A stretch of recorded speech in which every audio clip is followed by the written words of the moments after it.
Au tout début, dans la cité des électrons, il y avait une croyance, une idée simple, que l'intention, la volonté seule, suffisait. C'était un âge d'or, en apparence, où les murmures devenaient des cris et où chaque chemin était un choix. Mais une leçon terrible, allait bientôt être apprise.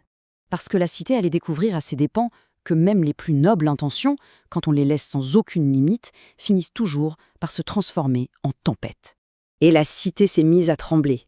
La tension, elle, grimpait, sans aucun contrôle, déchirant les quartiers les uns après les autres. Les condensateurs suffoquaient, les résistances s'effondraient sous la pression. Et ce qui était autrefois une magnifique symphonie de choix est devenu une cacophonie, un bruit assourdissant. Et c'est là, au bord du gouffre, que la cité a compris. Pour survivre, il ne fallait pas plus de puissance, non, il fallait plus d'ordre. Une nouvelle ère devait commencer. Cet âge de la volonté, c'était une époque d'innovation folle. C'est vrai, mais sans aucune règle. Imaginez, chaque composant poursuivait son but avec une ferveur presque aveugle, créant une énergie sauvage, destructrice, qui menaçait de tout emporter sur son passage. Le résultat, ce fut un effondrement total, systémique. Des vagues de tensions incontrôlées corrompaient absolument toutes les communications, transformant les signaux si précieux en un bruit assourdissant. La cité était au bord de l'abîme. Mais c'est souvent du chaos que naît la structure, et c'est ce qui s'est passé. Une cour solennelle a émergé, dont les murs ont été sculptés dans le silicium lui-même. Ses fondations, elles, gravées de l'équilibre sacré entre le flux et la retenue. C'est l'arrivée des régulateurs. Et attention, on ne parle pas de simples composants ici. Non, on parle d'un véritable système de justice pour l'énergie. Leur mission, juger, peser l'excès contre la nécessité, le bruit contre la clarté. Cette cour, elle est présidée par des gardiens. Chacun a sa propre philosophie, sa propre méthode, mais tous partagent un but commun. Alors, découvrons ensemble qui ils sont et comment ils appliquent la loi du flux pour maintenir la paix. Le premier principe de l'ordre, c'est celui-ci, le sacrifice. Les régulateurs linéaires, on les appelle les gardiens silencieux. Ce sont de véritables sentinelles qui acceptent de porter le fardeau de l'excès. Ils dissipent la surtension sous forme de chaleur pour que les autres, les parties les plus sensibles de la cité, puissent prospérer en paix. Et au sein de ce groupe, bien sûr, il y a des spécialisations. On a les sentinelles inébranlables, pour les besoins qu'on peut prédire, les gardiens adaptables, pour stabiliser des quartiers dont les besoins changent tout le temps, et enfin, les protecteurs puissants, là pour défendre les zones qui consomment énormément d'énergie. Parmi eux, on trouve aussi des diplomates, les fameux régulateurs LDO, pour Low Dropout. Eux, ce sont les maîtres de la finesse.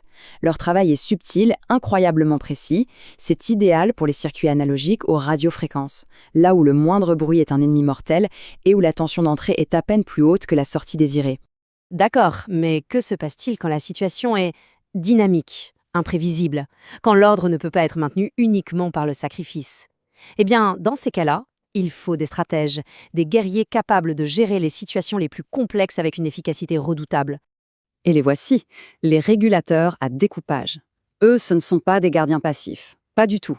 Ce sont des combattants qui gèrent activement le flux d'énergie en le hachant en impulsions parfaitement ordonnées. C'est une danse d'une efficacité incroyable où presque rien n'est perdu en chaleur. Leurs tactiques sont brillantes. Les convertisseurs Buck prennent une haute tension et la réduisent, ce qui augmente le courant disponible. Les boosts, eux, font l'inverse. Ils prennent une faible tension et l'élèvent pour alimenter des composants plus exigeants. Et puis il y a les buck boosts. Eux, ce sont les médiateurs ultimes, capables de s'adapter à n'importe quelle situation pour maintenir un équilibre parfait. Mais attendez, comment tous ces gardiens, qu'ils soient sacrificateurs ou stratèges, comment savent-ils ce qui est juste? Comment connaissent-ils la loi qu'ils sont censés appliquer? Pour ça, ils se tournent tous vers l'autorité finale, l'âme même de la cour. Le voici. Le juge suprême, la référence de tension. Ce composant ne gère aucune puissance. Son seul et unique rôle, mais un rôle fondamental, c'est de détenir la vérité. La tension exacte, immuable, qui sert de référence à toute la cité. Sans cette encre, tout le système de justice s'effondre. L'ordre serait impossible. Et bien sûr, ce juge n'est pas seul. Il est entouré de ses aides, les comparateurs, qui sont ses yeux vigilants et qui rapportent le moindre écart à la loi. Et les références shunt, qui agissent comme des soupapes de sûreté. Ensemble, ils s'assurent que la loi est maintenue avec une précision absolue. On arrive maintenant au cœur de cette histoire, au coup profond qui est associé au maintien de cette paix si durement gagnée.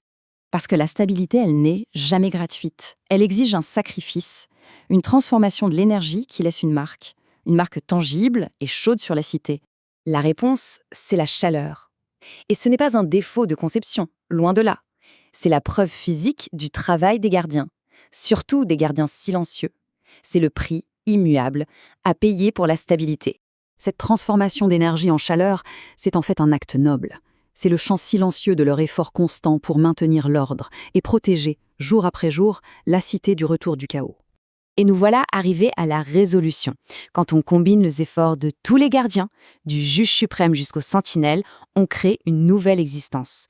Une existence harmonieuse, juste et équilibrée. C'est la leçon finale. Réguler, ce n'est pas brider l'énergie, c'est la protéger de ses propres excès. C'est permettre à la cité de fonctionner, non pas avec une puissance brute et chaotique, mais avec une énergie calme, disciplinée et pleine de potentiel. Il faut se souvenir de cette sagesse. Dans le monde des électrons, comme partout ailleurs, l'ordre véritable ne vient pas de la force brute, mais de l'équilibre, de la vigilance et du sacrifice consenti pour le bien de tous.